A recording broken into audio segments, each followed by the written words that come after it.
A lot of us have memories of fishing or hunting along the Wabash River, but it takes work to keep those fish and wildlife healthy and strong along the river. News 10's Joe Ostrowski and photojournalist Cody Murphy tell us about those efforts to help wildlife and how they may also help keep your home safe.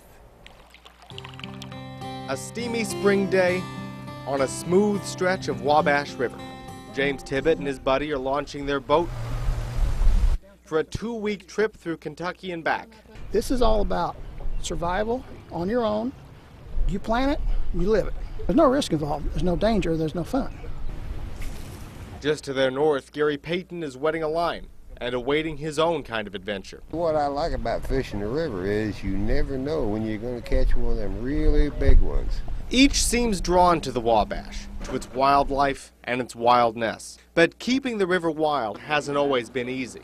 Through the years, poor water quality and loss of habitat drove away many of the animals that once stalked the shores and swam the channels. And while native species fled the river, invaders from overseas took their place and squeezed them out. Invaders like these jumping Asian carp. Some of these invasives could be fish, they could be plant life. A lot of that really stems from overseas. So they're coming in from Asia and places like that. A lot of them come in through commercial trade. Despite all the challenges, conservation groups like the Nature Conservancy say they're making progress in restoring the river. Areas like Vigo County's Wabashiki wetlands have sprung up, giving animals room to thrive.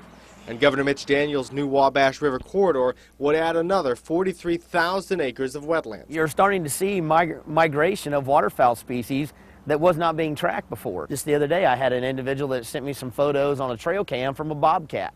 Starting to see more sightings of things like that you weren't used to seeing. While those lands give safe haven to some creatures, conservationists say they also help protect another species. Us. In particular, they say, these open spaces can help forestall floodwaters. Having them in a forest and wetland type complex, they are natural sponges.